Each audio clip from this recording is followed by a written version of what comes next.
No one could ever have been quite prepared for the phenomenon of Jose Mourinho. He is a big character, he's very confident. He's a jewel in the crown, you know. Far too good looking to stand next to me. I think he's been a breath of fresh air to the Premier League. He has brought magic. He's probably the only man I would leave my husband for. And he's probably the only man that my husband would leave me for. Something that this country maybe hasn't seen too much of. Almost a year ago today, Jose Mourinho was hired by Chelsea owner Roman Abramovich to win the medals to justify the millions. The image of Mourinho is one of an ambitious, cunning and at times arrogant man who would stop at nothing in his drive for success. But what's he really like behind that suave exterior? I've come to Chelsea to try and find out.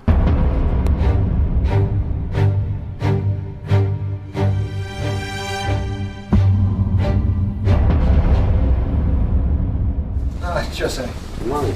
Thanks for coming. Great to see you. Congratulations. Thank you. Not a bad start to the season. Not a bad start. And the interview, difficult? No? Easy? Just about you. You know about you.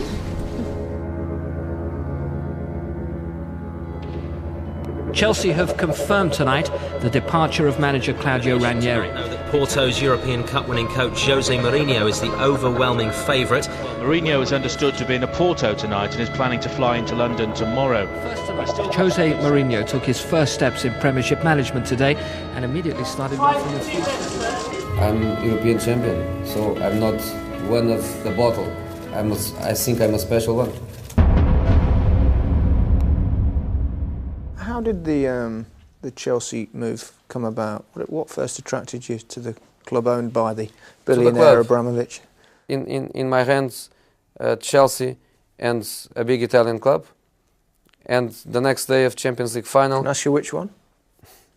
They have a manager now. Okay. I think it's you not, don't have to answer. Yeah, it's not difficult. They change manager every season. Okay, I know. So I had to think, and I met Peter Kenyon, Jean Tenenbaum, and Roman in Monaco, and I like very much what they told me. The prospect of the future, very objective. Chelsea is not the best club in the world.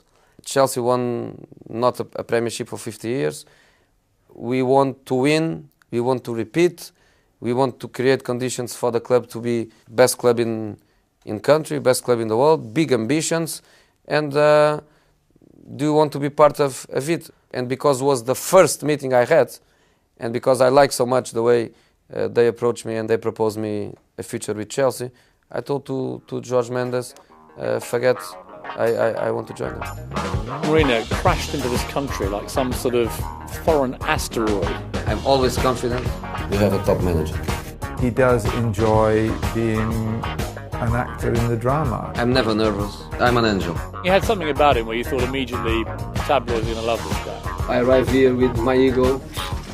He's amusing, he's charismatic, you know, he cracks good jokes.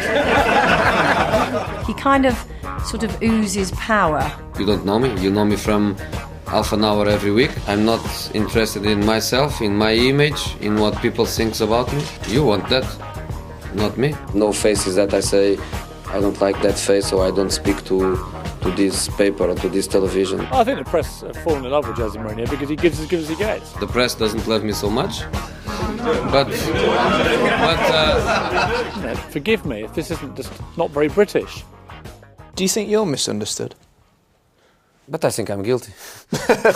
I think I'm guilty of that, so I cannot. Yeah, because people say, complain. well, he's very confident, or he's arrogant, the same sort of thing that they would say. Yes, very confident I am. Arrogant, I don't think I am. No.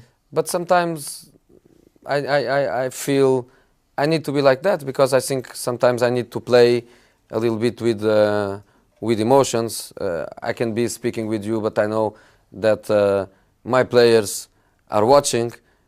Players from other teams are also watching, and sometimes so it's a bit of an act. Yes, it's a bit of an act. I know him very well, and maybe he gives the impression that he's a little bit arrogant. But if you talk to the players and what I heard from the Dutch players like Robin in Chelsea, he's not an arrogant person.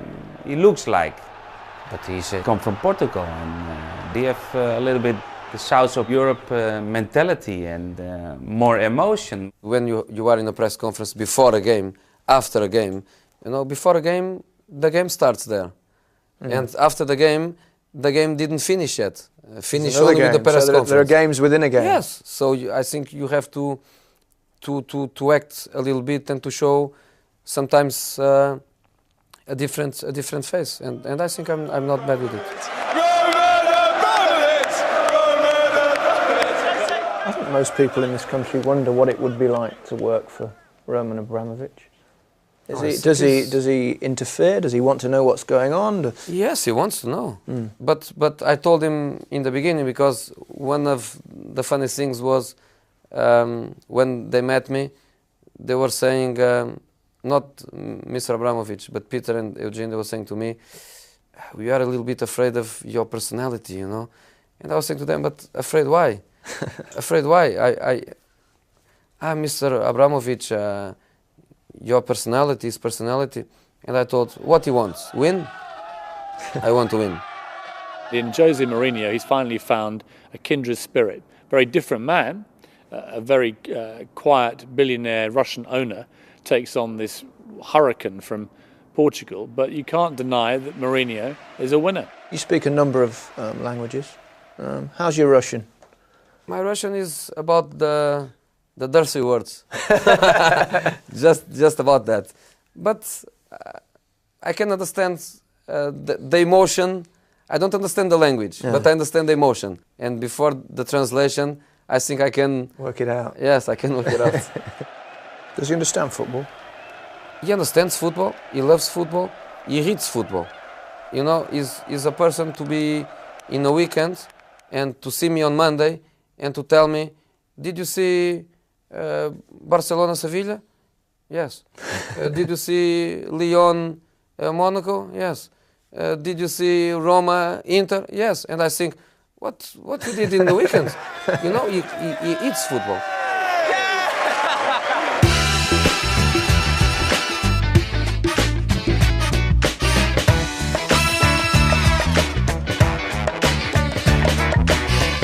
Jose's philosophy is to win, and I think he knows what nice football is, but he'll win anyway. He'll win ugly. He gets his point across very well, and the players, when we go out to play on a Saturday, we know exactly what we have to do. That's everyone from the goalkeeper to the strikers. We know exactly what we have to do, and we know how to do it, and I think that's been the main reason we've been so successful. In terms of the way you like football to be played, and what was necessary to bring success, what would you describe as your style? Some people say Chelsea are a bit more defensive than the others. No. I think Chelsea went through phases, and the first phase was to give them tactical discipline. You cannot play just emotional, and I can understand English mentality is a little bit about that. And I want to show that I don't want to lose matches. I want to get the maximum points in the beginning, and I want to show that it's not easy to beat Chelsea. It's not easy to score against them. Step by step, the team was getting strong by the tactical point of view, but strong mentally, very strong. They were feeling the power. We score one goal, we don't lose. We can go away at home, don't concede goals. Clean sheet after clean sheet. After 4 or 5 matches, boring Chelsea. They don't score goals, they don't play football, the football is a disaster, and I was feeling, what is this, where I am, I just arrived, but I got that in the good way. I was saying to the players every time, they don't like us because we win. Your team 1 year ago, 2 years ago, they love your team, but you won nothing. Now they hate us, but we won matches, so we are okay. And it was important to close the dressing room door and to say what is outside, what they say about us, doesn't matter. The criticism, I think, was good. It got to create you a bit, though, didn't a strong group. Yeah. It got to you. You didn't like it, did you? No. I didn't like because I think at that time, one of the reasons why I came to England was also because people in this country understand a football team is a process, and they give you the time. They don't give you... Not at all clubs. Yes, but normally, yes. Yeah. But you go to Latin countries, you don't get results after two months and you are out, you have no time to work. And I thought, I will have time for that. So you didn't like the criticism, but you sort of understood it. No, I understood that we must go to another level.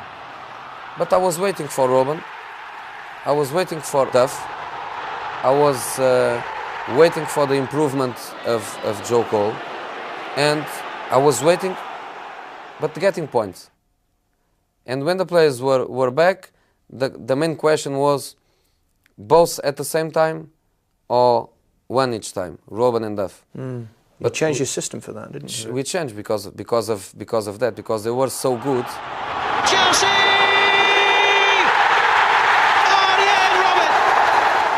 You've pitted your wits against two others that have played similar games over the years, usually against each other, Arsene Wenger and Alex Ferguson. It's nice to have a third member of that team. Do they want to change their position with mine? Top of the league with 9 points.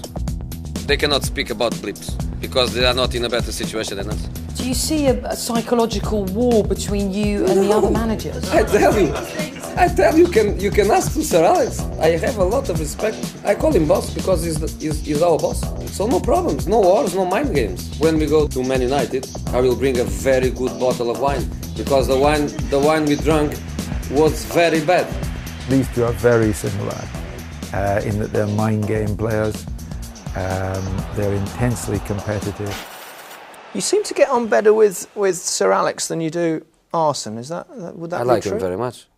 I like him. I think he's the person to have a fight with you, a words fight, or it never happens. It happens once with Porto, a little fight during the game.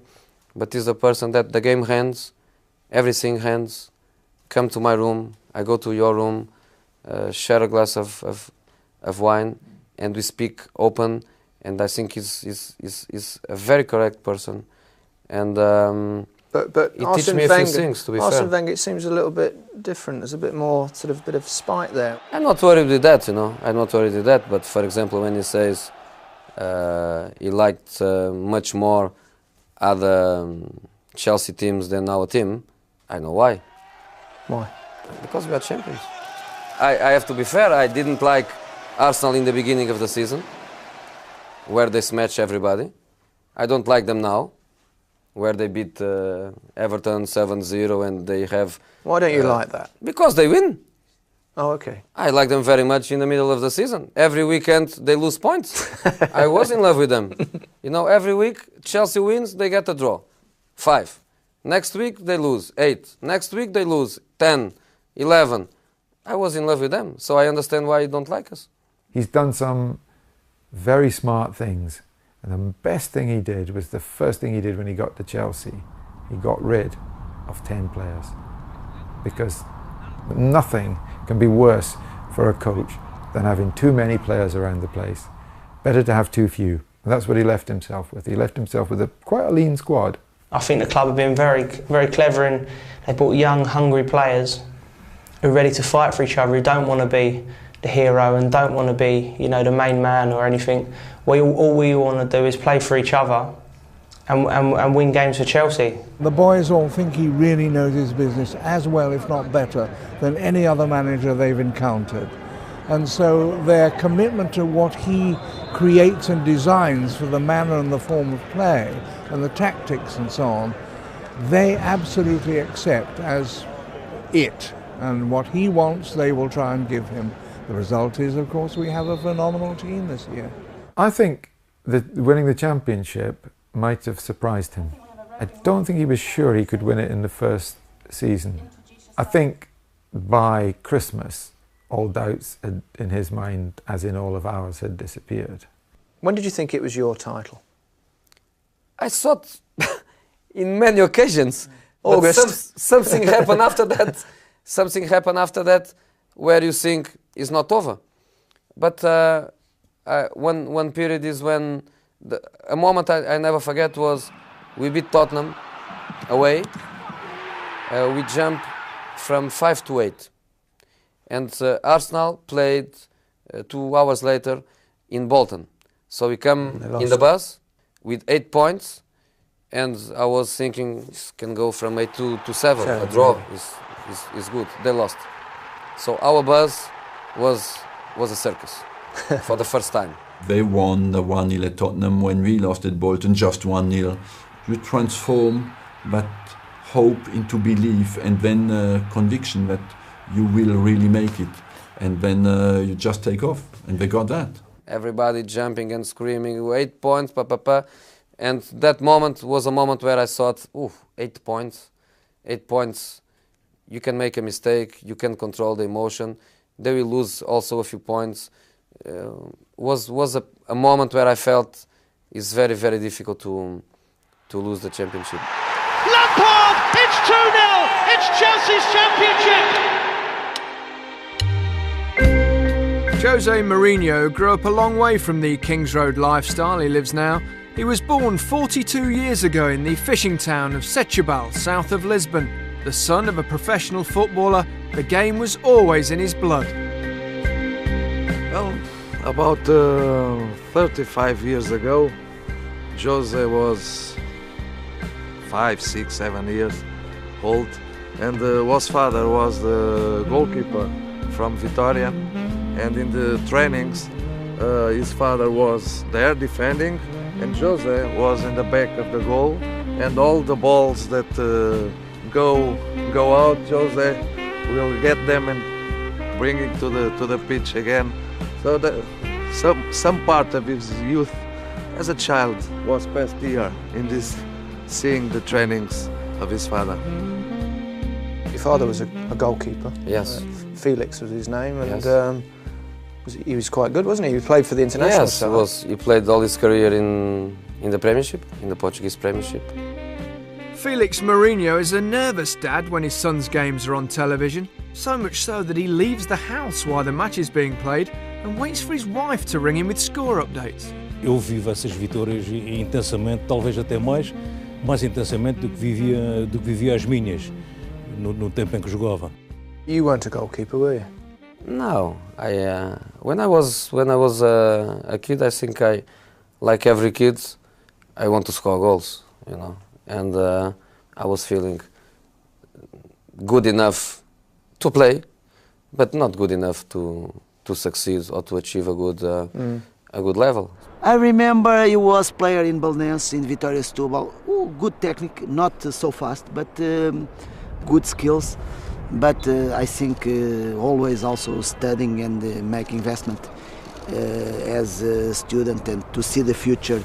Your father became a coach, and you played for him. Was that difficult? No, I was with him just one season. Yeah. Was the season where, at that period in Portugal, you could never go direct from high school to university. There was always 1 year where people has to be waiting for university. A year out. Yes, a year out. Nowadays. So at that time, I was playing with my father team, and there was a bit of controversy though, wasn't it, about whether he should pick you in the team or not? And I think is a situation, depends of culture, you know, depends of culture. I have to say that this season when I saw Jamie Redknapp to play to his father, I was in love with that team, because it was a feeling I could never had, the son helping his father.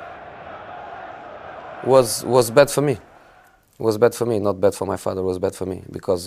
In what sense? In the sense where I should play more, and I didn't, because his options were always against the controversy. And I was the first at that time. I remember a few times to tell him, "I know I deserve, but forget it. Go the other way. I'm with you, and we go to the easy way for us." You said yourself that you realised relatively early that you were not going to reach the very top level. Was that difficult for someone with your personality to deal with? No, it was not difficult, you know. It was not difficult. At that time I was already in love with my wife, you know, and waiting a few more years to marry and to have my life organized. And at that time, things went into a comfortable direction, you know. I was a school teacher in the morning.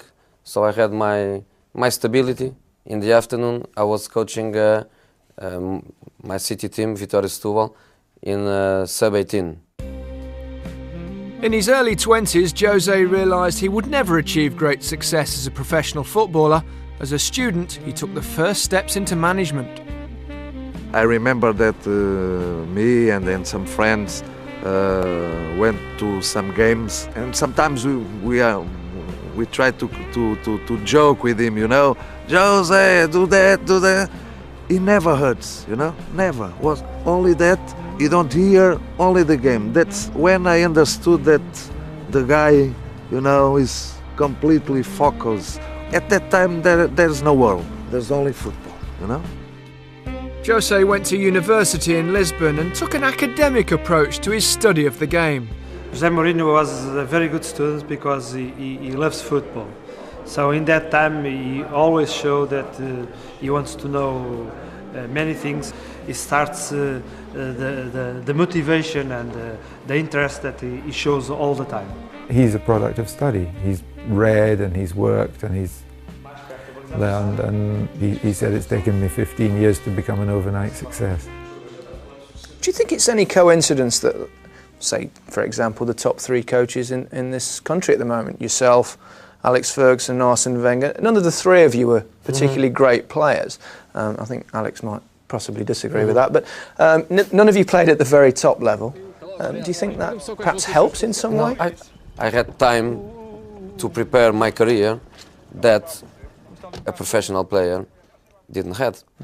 So if you jump direct from I was a great player to try to be a manager, I think you are not ready for. Difficult. You know, it's difficult. The same way you can study all your life, but if you don't have a strong connection with the world of football, you are not ready, because you go into that world and you can know a lot about all the science connected with football. You don't understand the game, you have no chance. Football may be a universal language, but Bobby Robson needed a translator when he moved to Sporting Lisbon. It would be Jose Mourinho's first job in the professional game and the beginning of a successful partnership which lasted 5 years. When Bobby Robson stepped off the plane from London to become coach at Sporting Lisbon, the little guy who greeted him said, "Hello, I'm Jose Mourinho." Is possible? He was initially employed as an interpreter. That's how he started working with players, really, and sort of got a grounding in the game. He had an air of confidence about him. I think he was a bit nervous about meeting me. I mean, I detected that.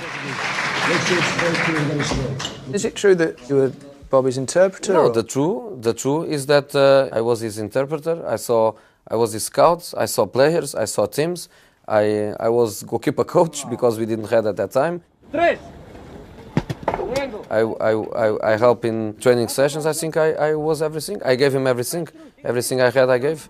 So I think as a very nice person, he recognized my contribution to him. Hey, Fleming. I couldn't have handled it really without him, in terms of speaking to the players, having a liaison with the players, having a liaison with the president. Never fell out with anybody, always respectful.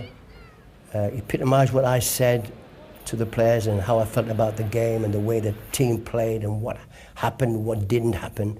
And he could transmit that very fluently and respectfully.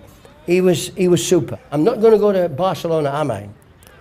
Ill-prepared, unless I know taking Jose is going to be an advantage to me and to Barcelona, and of course for himself it was wonderful. Many years with Bobby. What did you learn most from him? I learned a lot of things, you know, but the first thing I get from a person is the human being he is, you know, and I think it's difficult to find in football such a beautiful person like he is, and the way, of course we are different, and I don't want to try to be copies of anybody, because copies are always worse than the original. But he was good in training, he was very enthusiastic. You know, Sir Bobby loves the pitch. He loves the pitch.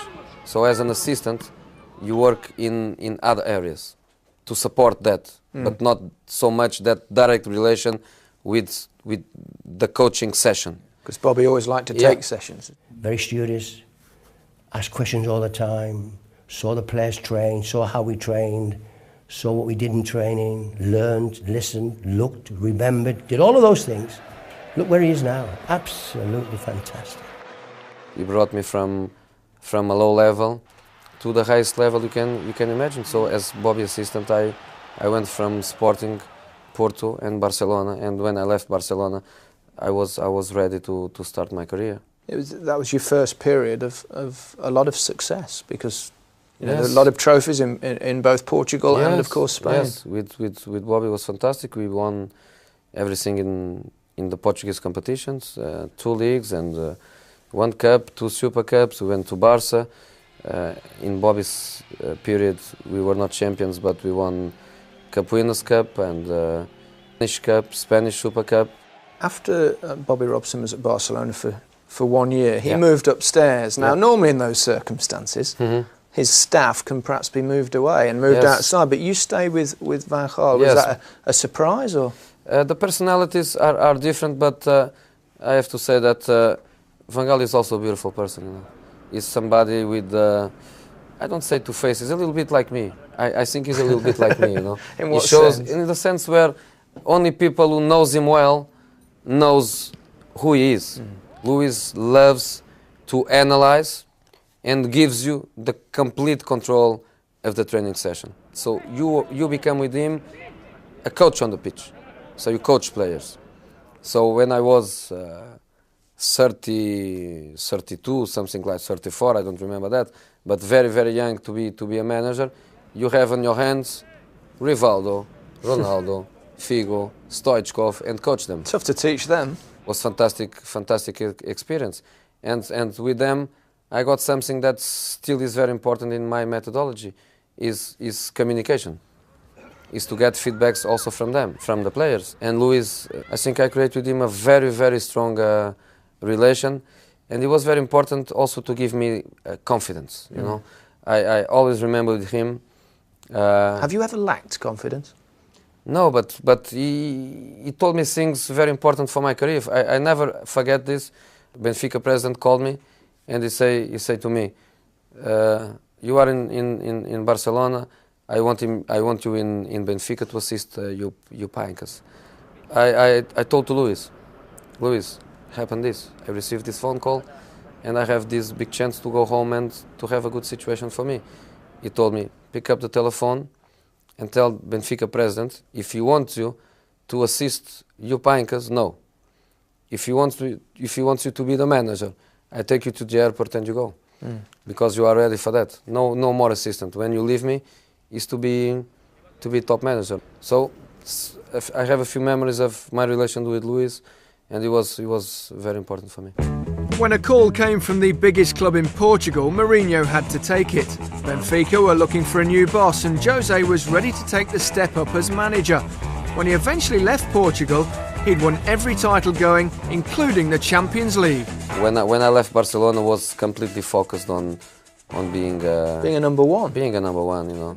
Your first job was as a number one was Benfica, Yeah. and that went a bit sour quite quickly, didn't it? Oh, it was amazing because when I went to Benfica, was a period of election coming in 3 months' time. For the president? For the president, yeah. Well, I met Jose Mourinho in Barcelona by chance, and I spoke with him. It was enough 5 minutes. After talking with him in 5 minutes, I said, well, this is a completely different man. This is a unique personality, and I said, well, he's the right man. I went in October, and the elections in December. And the president couldn't give me a long-term contract because of that. He was saying it was not ethic, he can lose elections, and the new president comes, and I gave you a 5-year contract, I cannot do that, so you have to accept the short-term contract. It was a big risk at the time because Benfica was in a sort of a process of elections, and even all my board resigned. But it was really difficult. The press was completely against and said a lot of silly things, said that Mourinho was only a translator. He lost the elections, arrive. So when he lost the elections, I knew at that time I have no chances because he has his own man. So I was succeeding. The results were very good. We just finished to beat Sporting in the derby. We beat them 3-0. And at that time I told the president, it's time for you to make a choice. Or with this kind of results, you give me the new contract and I can know I'm working for the future of the club. Or if you still stick with your first choice, I have to go. So people at that time couldn't believe such a young manager was leaving Benfica. Yeah. You know, because I left Benfica. You know. And you went to a small club called Leiria. Yeah. And maybe the first signs of the special one. You took them to the UEFA Cup, which was quite an achievement. We took him to the third place. It was a very small club. At that time was not easy for me. For the first time, I left my wife and kids in Lisbon, not with me because it was not a good place to take them with me. I just there focused in, I have to succeed and I have to go back quick to my previous level. So I went there with my staff, just thinking about that, and I went to Brazil to find players with peanuts and bananas, you know, no money. So I got players for 100,000 euros on loan, this kind of situation, and we did fantastic. So we were third in the table.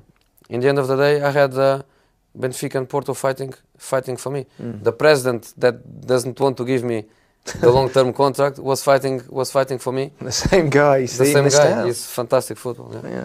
So, but you went to Porto, and when you took them over, they were struggling. Leiria was third and they were fifth, and for Porto to be fifth and struggling to get a UEFA position was incredible. But we won everything in the first year. In Portugal, is simple. You have a very good team, you win the championship. No doubts. Eu tenho certeza que no próximo ano. So it's easy for me in Portugal to say, as I told in Porto, beginning of season, we will be champions. No risk. Second year was even better because we repeat the Portuguese trophies. We just lost the Portuguese Cup final. We lost in extra time. And we won Champions League. Probably he will regret for the rest of his life that he didn't celebrate with Porto the victory in Gelsenkirchen. He didn't, you know. He stepped away from the field, and here in Porto he didn't even come out from the airport. But the important is that he achieved great things in Porto. He's a great coach, and I'm absolutely sure that no Porto supporter would think twice if he had the possibility of return. We did it almost without money, because I took to Porto 4 Leiria players. So my peanuts players, we sold them to Porto. So we built a great team with Porto, and just with quality and confidence and working hard to improve the team, and step by step was fantastic. That's it, is it? That's all there is to it. Bit of confidence, working hard. Yes, and quality. No quality, no chance. And you have to believe you can score. My life is about keeping one step ahead. He's one of the first managers I can think of that has really made it into the feature pages of newspapers. You know, we're used to seeing obviously the David Beckhams and the Jamie Redknapps, the handsome players. But, you know, correct me if I'm wrong, but I've never seen a fashion item about Sir Alex Ferguson. Jose Mourinho has made that transition. Mourinho's up there with Beckham, with Zidane, with Raul. You know, he's as big a star as many of the world's great players. Certainly at Chelsea, I mean, he is probably the biggest star they have, the biggest box office. He's probably the highest paid member of that staff now. He's a phenomenon, but he's a winner. The looks factor is sort of almost the factor that dare not speak its name. It's sort of considered rather crass to think that because somebody looks stunning that They have a special quality. He has that sort of permanent sort of 5 o'clock shadow. He's got very sexy eyes. He's got a very sexy manner about him. He clearly fancies himself. Clearly every woman I know fancies him, which is even more depressing. And he's totally gorgeous. So not content with just being a football manager, a fashion icon, some sort of sex god, we then see Jose trotting over to Israel to cure the world of the Middle East peace problem. Jose Mourinho is here as a guest of Shimon Peres, Israel's Deputy Prime Minister. I think football is powerful in social terms, and a football man becomes powerful in social terms. I accepted that invitation to go to Middle East because I'm not a political man, but I know that was for children, and children with a lot of problems as consequence of war. So I always will be ready for that. You must use the power football gives you. You must use in good situations for the world. It hasn't all been good news for Jose Mourinho. The criticism of the referee in Barcelona and the alleged tapping up of Arsenal's Ashley Cole have resulted in critical newspaper headlines. He's got an extraordinary appetite for confrontation. That is one thing I've never seen before. People have compared him with Brian Clough, but even Brian Clough, didn't want to fight everybody all the time, particularly in Barcelona with the business of Anders Frisk, who's the referee whose honour he unfairly impugned. I wish Mourinho had apologised for that. Are you a bad loser? Yes, I'm a bad loser. Yeah. Was it hard to cope when you didn't quite make it against Liverpool in Champions League? I mean, you've won pretty much every trophy you've entered for the last 3 or 4 years. Yes, was easy when I don't know the goal was not a goal. Was easy. I got it with respect for them, for Liverpool. I shake every hand. I wish luck to all of them. I got it as a football man who understand that you cannot win every time and you have to lose. When I saw television, I couldn't believe, and was hard to live with it, and especially hard to live with it and close the mouth. For me, it's very hard to close the mouth when I'm not happy. It's very, very hard. You've come a long way since the days that you were in Barcelona, and there's the famous quote, "Who's the good-looking kid with a granddad?" when you were with Bobby Robson. You must be very proud of what you've achieved. Have you surprised yourself? It was too soon, too quick. I was never thinking could be too quick. I was completely sure of my success in the Portuguese football. I know I could make the difference. I know the reality. I know the players. I know the teams. I know the managers. So I was preparing myself, and I know when I go there, quick. But I was thinking of Portuguese champion, Portuguese Cup, being the best club, but with a cup, Champions League, Chelsea, was too quick. Was too quick. But I think I was mentally ready for that.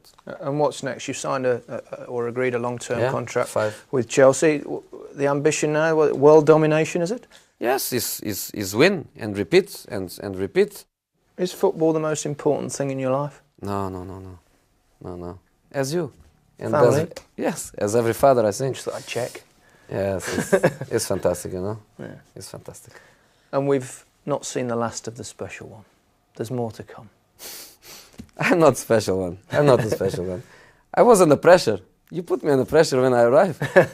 I arrived here, European champion, I arrived here one week later, so I think the European champion is arriving. You don't respect me.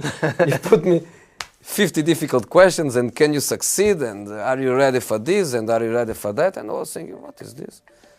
I'm the special one. And you never forget it, what I told you.